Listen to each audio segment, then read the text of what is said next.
নমস্কার, আশা করি সবাই ভালো আছেন, সুস্থ আছেন। সকালবেলা এক কাপ কফি নিয়ে জানলার সামনে যেতেই দেখছি গুড়ি গুড়ি বৃষ্টি হচ্ছে। তো এই ওয়েদারে ভাবলাম চিকেন কষাই বানানো যাক। এই ওয়েদারে চিকেন কষা মন্দ হয় না বলুন। তো চিকেন কষা বানানোর জন্য দেখুন আমি প্রথমে একটু লেবুর রস দিয়ে চিকেনটাকে মাখিয়ে রেখে দেবো কিছুক্ষণ। তারপর চিকেনটা থেকে জল বেরিয়ে এলে জলটা ফেলে দেবেন। এরপর আমি এখানে আদা, পেঁয়াজ, রসুন, কাঁচা লঙ্কা, টমেটো মিক্সিতে পেস্ট করে নিয়েছি। আর এদিকে রসুন একটু আলাদা করে থেতো করে নিয়েছি, আর আলুতে নুন হলুদ মাখিয়ে রেখেছি।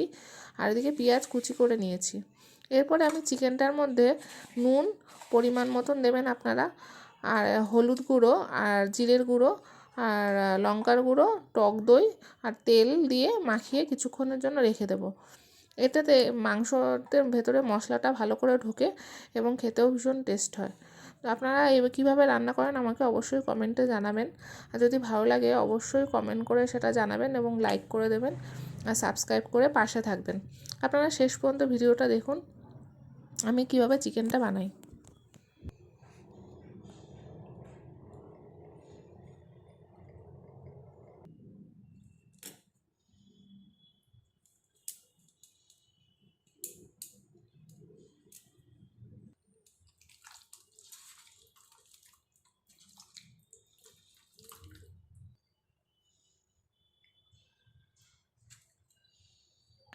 দেখুন আমার এটা ম্যারিনেট করা হয়ে গেছে, আমি কিছুক্ষণ রেখে দিয়েছিলাম ম্যারিনেট করে। এরপর আমি কড়াইতে তেল বসিয়ে দিয়েছি। তেলটা গরম হয়ে গেলে একে একে আমি আলুগুলো ভালো করে লাল করে ভেজে তুলে রাখবো। আপনারা আলু নাও দিতে পারেন, আলুটা দিলে মাংসতে আরও বেশি টেস্ট লাগে আমার মনে হয় এটা। তো আলু দেখুন, আপনারা শেষ পর্যন্ত ভিডিওটা দেখুন, আশা করি আপনাদের ভালো লাগবে।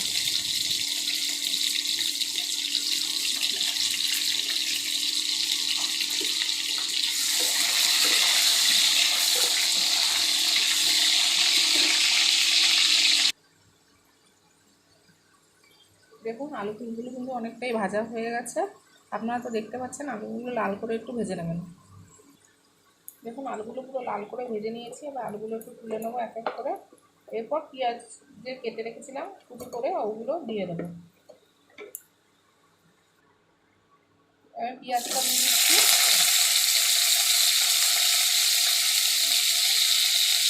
পেঁয়াজটা একটু ভেজে নেবো হালকা। দেখুন পেঁয়াজটা অনেকটা নরম হয়ে গেছে। এরপরে আমি যে রসুন আমি একটু থেতো করে নিয়েছি ওই রসুনটা দিয়ে দেবো। রসুনটা দিয়ে ওই পেঁয়াজের সাথে একসাথে নাড়াচাড়া করতে হবে। এটা যেহেতু রসুন চিকেন করছি তো এই জন্য রসুনটা একটু দিয়ে দিলে গন্ধটা খুব সুন্দর আসে, খেতেও খুব টেস্ট হয়। আপনারা পেঁয়াজ ভাজার সময় একটু চিনি দিয়ে দেবেন, তাহলে না পেঁয়াজটার কালারটা খুব সুন্দর আসে, রান্নার রঙটাও ভালো আসে। আমি একটু নুনও দিচ্ছি, পেঁয়াজটা তাতে মজে যাবে। দেখুন পেঁয়াজ আর রসুন দুটোই ভেজে নেওয়া হয়ে গেছে।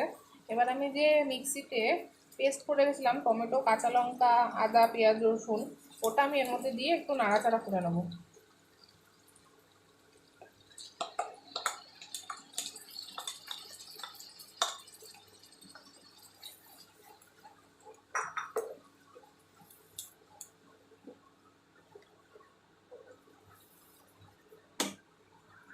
দেখুন এটা একটু নাড়াচাড়া হয়ে গেছে করা, এটা এরপর একটু তেলও বেরিয়ে গেছে।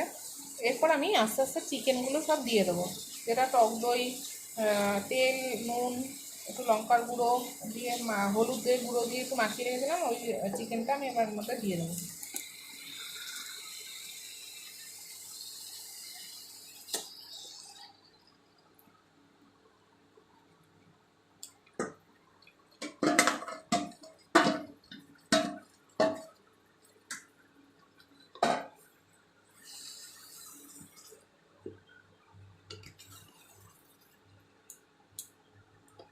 এটা একটু নাড়াচাড়া করে এরপর আমি ঢাকা দিয়ে দেবো। এটা ঢাকা দিয়ে দেওয়ার পর এটা আস্তে আস্তে জল বেরালে ঢাকা খুলে আবার একটু নাড়াচাড়া করতে হবে।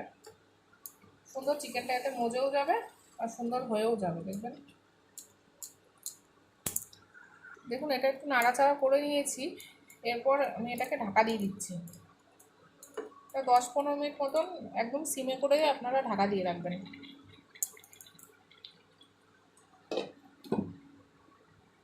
এটা একটু কিছুক্ষণ পরপর নাড়াচাড়া করতে হবে, একটু আমি পরপর নাড়বো, একটু দেখবেন আপনারা কালারটা কত সুন্দর আসবে। দেখুন আমি একটু আবার ঢাকাটা খুলছি, ঢাকাটা খুলে আবার একটু নাড়াচাড়া করব।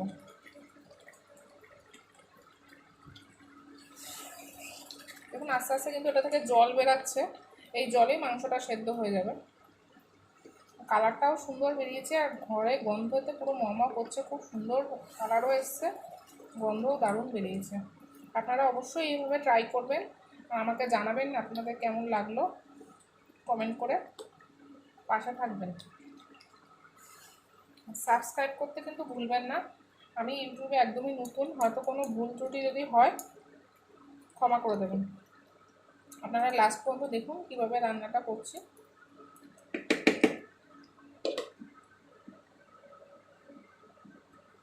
আবার একটু ঢাকা দিয়ে দিলাম, এইভাবেই নাড়াচাড়া করে করে আপনারা এটা করবেন। দেখুন এটা থেকে কিন্তু অনেকটাই জল বেরিয়ে গেছে, এটা অনেকটা কষানো হয়ে এসছে, প্রায় এখনও দেরি আছে যদিও।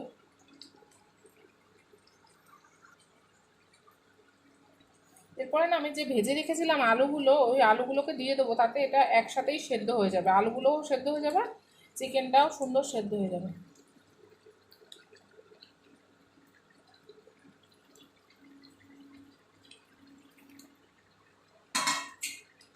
এটাকে আবার ঢাকা দিয়ে দেবো, একটু নাড়াচাড়া করে আবার ঢাকা দিয়ে দেবো।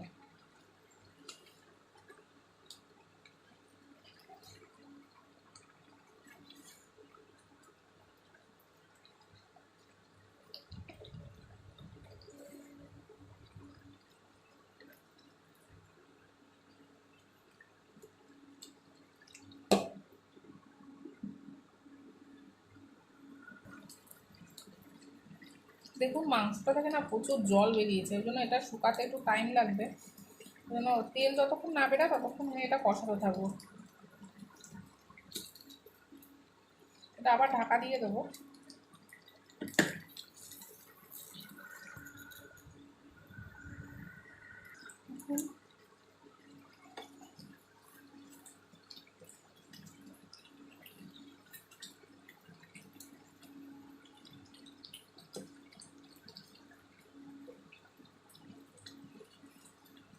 দেখুন আমার মাংসটা কিন্তু অনেকটাই হয়ে এসছে, সেদ্ধও হয়ে গেছে মোটামুটি। দেখুন আমার মাংসটা কিন্তু পুরোপুরি কষানো হয়ে গেছে, এটা তেলও ছেড়ে গেছে। এবার পাশে আমি একটা কড়াইতে একটুখানি অল্প ঘি দিয়ে দেবো, ঘি দিয়ে এর মধ্যে গরম মশলা ফোড়ন দেবো, মানে এলাচ, দারচিনি আর লবঙ্গ।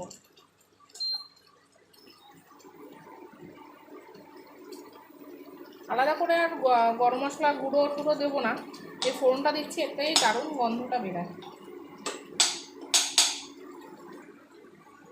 দেখুন আমি এবার গরম মশলাটার মধ্যে দিয়ে দিচ্ছি, এটা একটুখানি গরম হলে একটুখানি নাড়বো চাড়বো, এটা এর মধ্যে দিয়ে দেবো, এটাও সুন্দর গন্ধ আসবে, খেতেও দুর্দান্ত লাগবে।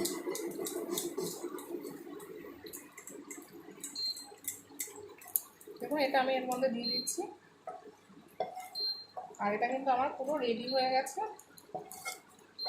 আর আলুগুলো দেখেছেন কত সুন্দর গলে গেছে একদম, দেখুন আলুগুলো একদম সুন্দর গলে গেছে। কিন্তু এটা পুরো রেডি হয়ে গেছে, এটা কিন্তু রুটি দিয়ে বা ভাত দিয়ে দুটো দিয়েই খেতে খুব সুন্দর লাগে। আপনারা অবশ্যই বাড়িতে ট্রাই করবেন এবং আমাকে কমেন্টে অবশ্যই জানাবেন। ভালো লাগলে সাবস্ক্রাইব করে দেবেন, কমেন্ট করবেন, লাইক করবেন। Thank you.